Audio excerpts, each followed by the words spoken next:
وأشهد أن لا إله إلا الله وحده لا شريك له وأشهد أن سيدنا ومولانا محمدا عبده ورسوله صلى الله عليه وسلم. أعوذ بالله من الشيطان الرجيم. بسم الله الرحمن الرحيم.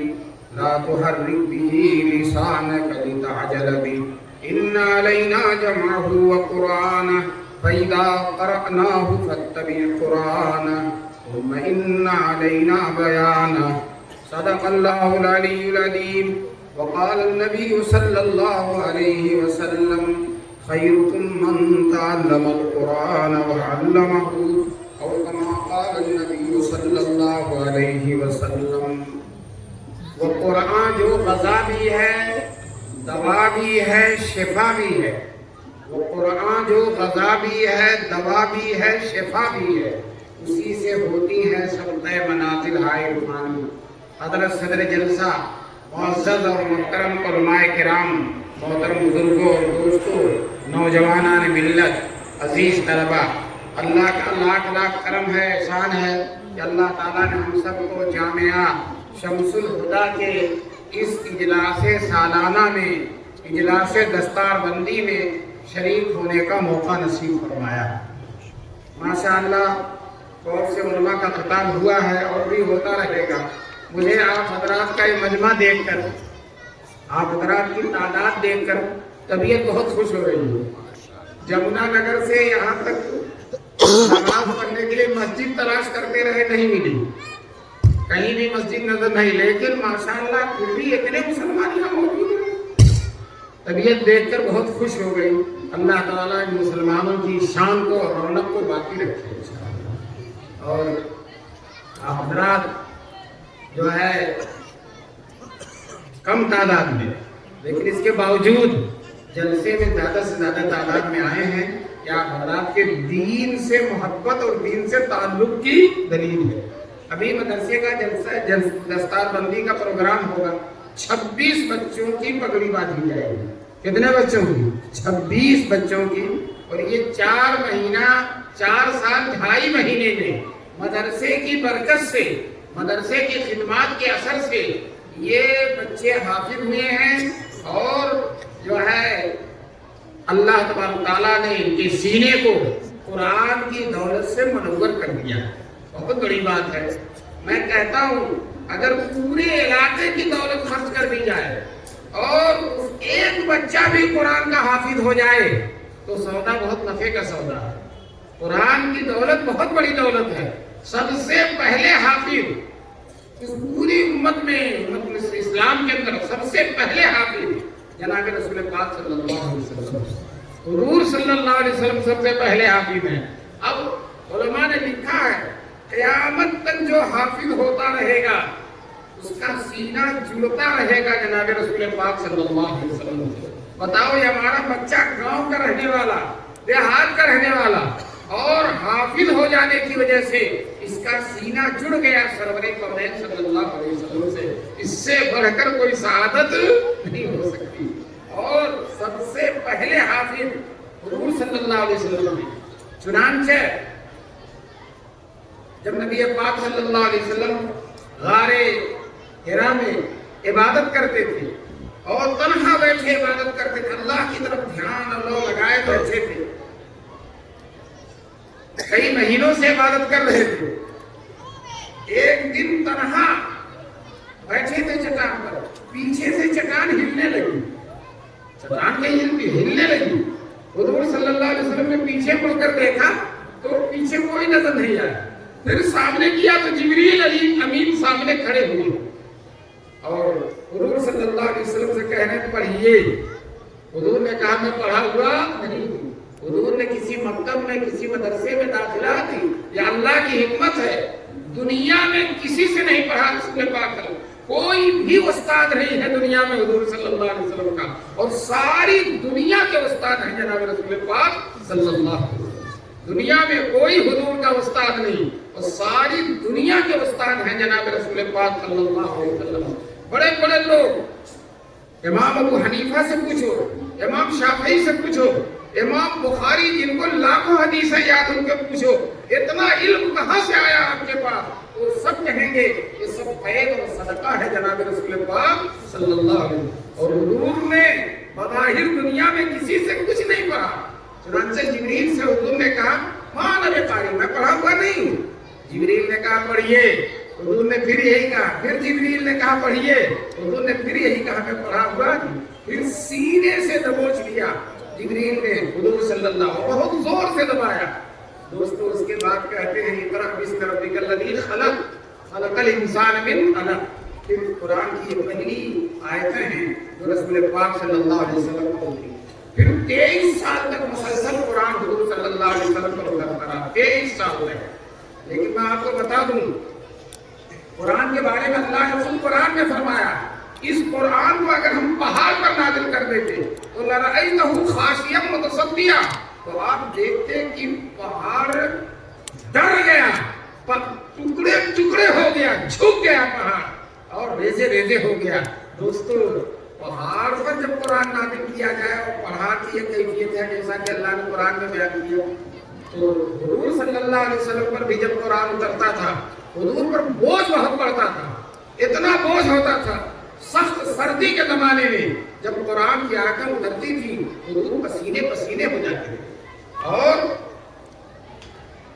مضبوط اونٹنی جو سارے اونٹوں پر آگے بڑھ جاتی تھی اس پر بیٹھے ہوتے تھے اور وہی کرتی تھی تو رسول تو وہ اونٹنی بیٹھ جاتی تھی وہی کے بوجھ کی وجہ سے. ایک صحابی کہتے ہیں میری ران پر سر رکھ کر سوئے ہوئے ہیں رسول پاک صلی اللہ علیہ وسلم اور وہی اترنا شروع ہوتی ہے. اتنا بوجھ اتنا بوجھ اتنا بوجھ کہ لگتا ہے کہ میری ران پھٹ جائے گی. اتنے سارے بوجھ کے باوجود حضور صلی اللہ علیہ وسلم جلدی جلدی رکھتے تھے کہ کوئی لفظ بھول نہ جائے, کوئی شوشہ نکل نہ جائے, کوئی بات ذہن سے اجھل نہ ہو جائے, کوئی آیت بھول نہ جائے. خود جلدی جلدی رکھتے تھے. ایک طرف بوجھ ہے وہی کے اترنے کا بوجھ ہے اور دوسری طرف جلدی جلدی رکھنا ہے حضور صلی اللہ علیہ وسلم کا تاکہ کوئی آیت بھول نہ جائے. اللہ تعالیٰ نے حضور صلی اللہ علیہ وسلم کو مطمئن کر دیا لا تحرک به لسانک. آپ قرآن پڑھنے کے سلسلے میں اپنی زبان کو حرکت مت دیجیے, آپ رٹیے مت, آپ کو یاد کرنے کی ضرورت نہیں ہے. اِنَّ عَلَيْنَا جَمْعَهُ وَقُرْآنَهُ ہمارے ذمے اللہ تعالیٰ کہتے ہیں ہمارے ذمے قرآن آپ کے سینے میں ڈال دینا اور قرآن آپ کو پڑھوا دینا ہمارے ذمے ہے. میں آپ مسلمانوں سے یاد کرنا چاہتا ہوں قرآن کا یاد کرا دینا اور قرآن کا حافظ بنا دینا اتنی اہم بات ہے, اتنی اہم بات ہے کہ اللہ تعالیٰ نے خود اپنے ذمے لیا ہے. اللہ نے حضور سے کہا یہ میرے ذمے ہے. دوستوں میں آپ کو بتا دوں ہمارے بچے جن کی بھی پگڑی بدھے گی آپ کے سامنے 26 بچے اور آج بھی کتنے حافظ ہو رہے ہیں. رٹنا پڑتا ہے, یاد کرنا پڑتا ہے. ہمارے استاد حافظ رحمت اللہ صاحب رحمت اللہ علیہ جب ہم ہند پڑھتے تھے تو کہتے تھے زور زور سے پڑھو, زور زور سے پڑھو, زور زور سے پڑھو. اور ہم لوگ اتنی زور زور سے پڑھتے تھے کہ پوری چھت کو سر پہ اٹھا لیتے اور ساتھ ساتھ بہت زیادہ جھومتے تھے. ہمارے ایک ساتھی تھے وہ 3 قسطوں میں جھومتے تھے, 3 قسطوں میں خوب جھومتے اور خوب زور زور سے پڑھتے ہیں. ہمارے استاد کہتے ہیں پڑھو رٹو رٹو اور حضور صلی اللہ علیہ وسلم کے استاد اللہ تعالیٰ کہتے ہیں مت رٹیے مت رٹیے مت رٹیے, ہمارے ذمہ ہے قرآن آپ کے سینے میں ڈال دینا. تو اللہ نے براہ راست حضور کے سینے میں قرآن ڈال دیا. دوستو ابھی میں نے عرض کیا تھا اب جو حافظ ہوگا قیامت تک وہ مل جائے گا, جڑ جائے گا, متصل ہو جائے گا اور اس کا سینہ جو ہے مناسبت پیدا کر لے گا جناب رسول پاک صلی اللہ علیہ وسلم کی حدیث سے. شاہ عبدالعزیز محدث دہلوی بہت بڑے محدث اور مفسر ہیں. انہوں نے یتلو علیہم آیاتہ ویزکیہم کی تفسیر میں لکھا ہے جو لوگ حافظ بن جاتے ہیں وہ جانشین بن جاتے ہیں جناب رسول پاک صلی اللہ علیہ وسلم. کتنا بڑا رتبہ ہے یہ, رتبہ بلند ملا جس کو مل گیا, جانشین بن گیا جناب رسول پاک صلی اللہ علیہ وسلم کا. حضور نے ایک حدیث میں فرمایا ہے قرآن ایک ایسی رسی ہے جس کا ایک سرا اللہ کے ہاتھ میں ہے اور دوسرا سرا حافظ قرآن کے ہاتھ میں ہے. بتاؤ اللہ اور بندے کے بیچ میں یہ قرآن رشتے کا ذریعہ بنا ہوا ہے, تعلق کا ذریعہ بنا ہوا, ربط کا ذریعہ بنا ہوا ہے. اس سے بڑھ کر جو ہے اور عظمت کی بات کیا ہو سکتی ہے. حدیث میں آیا ہے، رسول پاک صلی اللہ علیہ وسلم نے فرمایا جو بچہ حافظ ہو جاتا ہے اللہ تعالیٰ قیامت میں اپنے سامنے میدان محشر میں اس کو کھڑا کریں گے، اللہ کے سامنے کھڑا ہوگا اور اس کے ابا کو بھی بلائیں گے، وہ بھی کھڑا ہوگا۔ اللہ تبارک تعالیٰ بیٹے سے کہیں گے پڑھو قرآن پڑھو اللہ کے سامنے، وہ اعوذ باللہ بسم اللہ کہہ کے فر پڑھنا شروع کرے گا۔ حدیث میں آیا ہے رسول پاک صلی اللہ علیہ وسلم فرماتے ہیں بیٹا ایک آیت پڑھے گا اور باپ کا ایک درجہ بڑھے گا۔ جنت میں بیٹا دوسری آیت پڑھے گا، باپ کا دوسرا، بیٹا پڑھتا جائے گا اور باپ کا درجہ بڑھتا چلا جائے گا۔ ہمارے دارالعلوم دیوبند کے سابق شیخ الحدیث حضرت مفتی سعید صاحب اللہ ان کی قبر کو نور سے بھر دے، اس حدیث کو سنا کر بطور لطیفہ فرماتے تھے ڈنڈا کھایا بیٹے نے اور درجہ بڑھ رہا باپ کا۔ ڈنڈا کھائے کا مطلب جو حافظ ہوتے ہیں آسانی سے نہیں ہوتے ہیں، چھوٹے چھوٹے بچے فجر سے 1 گھنٹہ پہلے اٹھ کر یاد کرتے ہیں اور استاد بھی آ کر بیٹھ جاتے ہیں، اور لڑکا فجر سے پہلے ہی سبق سنانے کے لیے جاتا ہے، ایک غلطی تو معاف کر دیتے ہیں، دوسری غلطی پر تھپڑ کا ناشتہ دیتے ہیں۔ مفتی صاحب اسی کی طرف اشارہ فرما رہے تھے ڈنڈا کھایا بیٹے نے اور درجہ بڑھ رہا ہے کس کا؟ باپ کا۔ کیوں باپ کا درجہ بڑھ رہا؟ باپ نے اس کو انگلش میڈیم میں نہیں بھیجا، باپ نے اس کو سرکاری اسکول میں نہیں بھیجا، باپ نے اس کو سعودی عرب کمانے کے لیے نہیں بھیجا، باپ نے اس کو ہریانہ کی فیکٹریوں میں ملازم نہیں رکھا، بلکہ باپ نے لا کر مدرسہ شمس الہدیٰ کو کیا کر دیا تھا۔ باپ نے قربانی دی، آج قربانی پانے کا اس کا پھل پانے کا وقت ہے۔ دوستو وہ لوگ جن کے 6 بیٹے تھے، 7 بیٹے تھے، ایک کو بھی حافظ نہیں بنایا، وہ کفے افسوس میں بہت افسوس کرے گا، کاش کہ میں اپنے ایک بیٹے کو حافظ بنا دیا ہوتا، آج میرا بھی درجہ بڑھتا۔ دوستو حافظ ہونا اتنی بڑی دولت اور ساتھ ساتھ اتنا آسان کہ آپ مدرسے میں داخل کر دیجئے لا کے بچے کو، آپ کھانا بھی مت دیجئے، کپڑا بھی مت دیجئے اور دوا علاج کا بھی مت دیجئے اور رحل اور قرآن کریم کا بھی خرچہ آپ نے برداشت کیجئے، سارا مدرسے والے برداشت کرتے 1.5 سال کے اندر، 2 سال کے اندر، 1 سال کے اندر، 6 مہینے کے اندر آپ کے بیٹے کو حافظ قرآن بنا دیں گے۔ اتنے نفع کا سودا، اتنا آسان، اور پھر ہم جو ہے اپنے بچوں کو قرآن نہیں پڑھاتے، حافظ نہیں بناتے اور طرح طرح کی تعلیمیں دیتے ہیں۔ میں کسی تعلیم کا مخالف نہیں ہوں، لیکن سب سے پہلے قرآن پڑھاؤ، انشاءاللہ تمہارا بچہ عزت سے رہے گا، دنیا بھی اچھی رہے گی، قبر بھی اچھی رہے گی اور آخرت بھی اچھی رہے گی انشاءاللہ۔ حافظ بنا کر دیکھو، تمہارے چند بیٹے ہوں، ایک کو حافظ بنا دو، عالم بنا لو اور ایک کو جو چاہو پڑھا دو، اور پھر دونوں کو سامنے بیٹھا کے دیکھ لو کس کے چہرے پر رونق زیادہ ہے، کس کے چہرے پر رونق زیادہ ہے، کس کی زندگی میں سکون زیادہ ہے، کس کی زندگی میں اطمینان زیادہ ہے۔ لوگ ڈرتے ہیں حافظ ہو جائے گا، عالم ہو جائے گا، معمولی سی تنخواہ ہوگی، اس کا گزر کیسے ہوگا؟ 10,000 8,000 12,000 میں۔ میں آپ سے بتا دیتا ہوں تجربے کی بات اور دیکھی ہوئی بات، بھالی ہوئی بات کہ الحمدللہ ثم الحمدللہ یہ 1,500 یہ 10,000 8,000 تنخواہ پانے والا حافظ مولوی اتنی شان کی زندگی گزارتا ہے، اتنی سکون کی زندگی گزارتا ہے کہ 1.5 لاکھ تنخواہ پانے والوں کو وہ سکون نصیب نہیں ہے، اور اللہ تعالیٰ کھلاتا بھی خوب ہے۔ آپ کے یہاں بھی دیسی مرغا اسی وقت کٹتا جب کوئی مولانا مہمان آتا، الحمدللہ خوب اللہ تعالیٰ کھلاتا ہے، خوب اللہ تعالیٰ عزت دیتا ہے۔ جہاں جاتے ہیں لوگ مسافر کے لیے دوڑتے ہیں، لوگ دعائیں کراتے ہیں، لوگ محبت کی نظر سے دیکھتے ہیں اور لوگ سوچتے ہیں مولانا ہمارے گھر تھوڑا سا کھا لے، ہمارے گھر قدم رکھ دے۔ اللہ نے ایسی عزت دنیا میں دی ہے، اور دنیا ہی میں نہیں، اس سے بڑی عزت تو کہاں ہوگی؟ آخرت میں ہوگی، جب اللہ کے سامنے پڑھے گا، اللہ کے سامنے آپ کا بیٹا پڑھے گا۔ ابھی میں بہت بڑے قاری ہیں ملک کے، قاری ابو الحسن صاحب جو دارالعلوم دیوبند میں سابق میرے شیخ مقرر تھے، میں نے ان سے کہا کہ ہم لوگ یہاں پڑھتے ہیں قرآن بھول جاتے ہیں اور کہیں کہیں بہت سی جگہوں میں وہ شاعر لگ جاتا ہے، اللہ کے سامنے کیسے پڑھ پائیں گے؟ بڑا ڈر لگا ہوا کہ اللہ کے سامنے کیسے پڑھ پائیں گے؟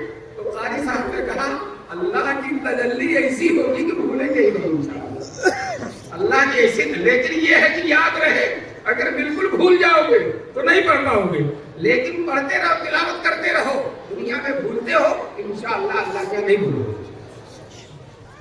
بہت بڑی سعادت کی بات ہے اور میں مولانا قاسم صاحب کو بہت دل کی گہرائیوں سے مبارکبادی دیتا ہوں کہ اتنا شاندار مدرسہ چلا ہے. میں تو راستے میں سوچ رہا تھا 25-30 آدمی بیٹھے ہوں گے اور جو ہے لیکن اتنا بڑا مجمع اور پرسکون مجمع اور جانے کے لیے آمادہ نہ ہونے والا مجمع. مجھے تو لگتا ہے کہ مجمع بالکل بیٹھا رہے گا اور دستار بندی کے بعد تقریر بھی ہوگی, دعا بھی ہوگی, بزرگان دین بھی آئیں گے, ان سب کا بیان سن کر انشاءاللہ جاؤ گے. میں بات یہ کہہ رہا تھا کہ لوگ ڈرتے ہیں کہ مولوی ہو جائے گا, تھوڑی سی تنخواہ ہوگی, کھائے رہتے ہیں. میں آپ کو بتا دوں کوئی مولوی تنہا نہیں کھاتا, اس کے دسترخوان پر 5-7 آدمی ضرور ہوتے ہیں. میں نے دیکھا بڑے بڑے قالین, وہاں بڑا شاندار فیکشن, بڑی آمدنی, بہت شاندار فیکشن ہوتا ہے اور لوگ آتے ہیں سب کو ٹافی کھلا کھلا کر رسو کر دیتے ہیں. ٹافی کھلا اور مدرسے والے الحمدللہ ہر آنے والے کو بریانی کھلاتے ہیں, کھانا کھلاتے ہیں. تو یہ مدرسے والے دیکھو نا گاڑیوں سے بڑے ہوں گے اور وہ جیسے وہ ٹافی کھلا رہے ہیں ویسے ہی ٹافی کھائیں گے بھی. اور الحمدللہ مرغے, شاندار نعمتیں اور دولتیں یہ اپنے دین کے خادموں کے حوالے کریں گے اللہ تبارک و تعالیٰ. میں آپ کو بتا دوں شیخ الاسلام حضرت مولانا حسین احمد مدنی رحمۃ اللہ علیہ 500 روپیہ تنخواہ تھی, صرف 500, اور 50 مہمان روزانہ کھاتے تھے. کتنے؟ 50 مہمان روزانہ کھاتے تھے. اور کھانا ایسا لذیذ, حالانکہ کھانا کوئی شاندار نہیں, پتلا شوربہ اور روٹی, لیکن ابھی دارالعلوم دیوبند میں محدث ہیں 95 سال کی عمر کے مولانا نعمت اللہ جو شیخ الاسلام کے شاگرد کہتے ہیں آج سے 75 سال پہلے شیخ الاسلام کے دسترخوان پر پتلا سالن اور روٹی کھائی تھی. کہتے ہیں 75 سال ہو گیا, بادشاہوں کی بھی دعوت کھائی, نوابوں کی بھی دعوت کھائی, رئیسوں اور امیروں کی بھی دعوت کھائی, لیکن اس مرد قلندر کے دسترخوان میں جو لذت ملی وہ کہیں نہیں ملی. وہ تقویٰ کی لذت ہے, وہ للہیت کی لذت ہے, وہ دینداری کی لذت ہے, وہ رزق حلال کی لذت ہے, وہ حفظ قرآن کی لذت ہے, وہ درس حدیث کی لذت ہے جو اللہ تبارک و تعالیٰ نے انہیں مولویوں کے حوالے کیا. اور یہ معمولی نہ سمجھو, مولوی کو اللہ بڑی عزت دیتا ہے. میں کوئی صاحب ناراض نہ ہو جائے تو ایک واقعہ سنا. میں خود علی گڑھ میں ایک رکشے پہ بیٹھا ہوا تھا, رکشے والا پینٹ پہنے تھا. میں نے اس سے یوں پوچھ دیا بیٹے کب سے رکشہ چلا رہے ہو؟ کہنے لگا چچا جب سے بی اے پڑھا جبھی سے چلا رہا, جب سے بی اے پڑھا جبھی سے چلا رہا. میں نے کہا بیٹے تم مذاق اڑا رہے ہو میرا؟ مجھے اپنی کو مذاق اڑا رہے ہو. کہنے لگا چچا مذاق نہیں اڑا رہا, جو بی اے پڑھا اور اس کے بعد نوکری کے لیے بہت ادھر ادھر دوڑا, جو پیسہ تھا سب ختم ہو گیا, اب مجبوراً مجھ کو رکشہ چلانا پڑ رہا ہے. یاد رکھو کوئی حافظ انشاءاللہ کم سے کم اگر اس کو نوکری ملے گی تو مسجد کی ملے گی, کم سے کم مؤذن ہوگا, امام ہوگا, مدرسے میں مکتب میں بچوں کو پڑھائے گا. جس طرح سے رسول پاک معلم تھے اسی طرح سے یہ بھی معلم رہے گا انشاءاللہ, اور جو عزت کی زندگی گزارے گا. اس لیے آپ ڈریے اور گھبرائیے مت. اور ایک بات یاد رکھو, آپ اپنے بیٹے کو, میں مخالفت نہیں کرتا, ہمارے مدرسے میں خود بہت کچھ پڑھایا جاتا ہے, عصری تعلیم دی جاتی ہے, لیکن ایک بات میں آپ کو بتاتا ہوں کہ آپ کا بیٹا جو عالم ہوگا, جو حافظ ہوگا, وہ مرنے کے بعد آپ کو یاد رکھے گا. وہ مرنے کے بعد آپ کو یاد رکھے گا, آپ کے لیے دعائیں مغفرت کرے گا, ایصال ثواب کرے گا, قرآن پڑھ کر کے آپ کو بخشے گا, آپ کی قبر پر جائے گا. اور اگر عالم اور حافظ نہیں بناؤ گے تو قبر میں ترستے رہ جاؤ گے. تمہارے گھر کا کوئی قبر میں جائے گا نہیں, کوئی فاتحہ پڑھنے جائے گا نہیں, کوئی تمہیں ایصال ثواب کرنے جائے گا ہی نہیں. چنانچہ بہرحال اس بچے سے میں نے پوچھا تو کہنے لگا کہ جب سے بی اے پڑھا جب سے ہی رکشہ چلا رہا ہوں. دوستو دیکھو رزاق اللہ تعالیٰ ہے, روزی اللہ دینے والا ہے. اللہ تبارک تعالیٰ جہاں سے چاہے گا روزی دے دے گا. آپ بہت زیادہ چکر میں مت پڑو, بہت زیادہ فکر میں مت پڑو, اللہ کے حوالے کرو اور اللہ کے رسول صلی اللہ علیہ وسلم کے راستے پر ان بچوں کو ڈالو. ایک لڑکا حافظ قرآن تھا, اپنی ماں کی قبر پر جا کر قرآن پڑھتا تھا. ایک دن اماں خواب میں آئی اور خواب میں آ کر اماں نے بیٹے سے کہا بیٹے میری قبر پر جب آیا کر تو اسی وقت قرآن میں پڑھا کر, تھوڑا سمجھ جایا کر. حافظ عالم بڑے تیز ہوتے ہیں. خواب ہی میں پوچھتا اماں ایسا کیوں, میں آپ کی قبر پر آؤں تو آتے ہی قرآن نہ پڑھوں, تھوڑی دیر رک جاؤں پھر پڑھوں, آپ ایسا کیوں کہہ رہی ہوں؟ تو ماں نے کہا خواب ہی میں بیٹے جب تو میری قبر پر آتا ہے اور آتے ہی قرآن پڑھنا شروع کر دیتا ہے تو تیرے منہ سے لے کر میری قبر تک اتنا نور ہوتا ہے، اتنا نور ہوتا ہے کہ اس نور کی فراوانی میں تیرا چہرہ نہیں دیکھ پاتا۔ تو دوستو یہ نور کون دے گا؟ یہ حافظ دے گا، یہ عالم دے گا۔ مسلمانوں ہم عقیدہ آخرت رکھتے ہیں، ہم سب کو یقین ہے کہ ایک دن دنیا سے جانا ہے، قبر میں جانا ہے۔ دوستو ہر ایک کو مرنا ہے، کوئی ایسا نہیں ہے جو کہہ دے کہ میں مروں گا نہیں، سب کو مرنا ہے۔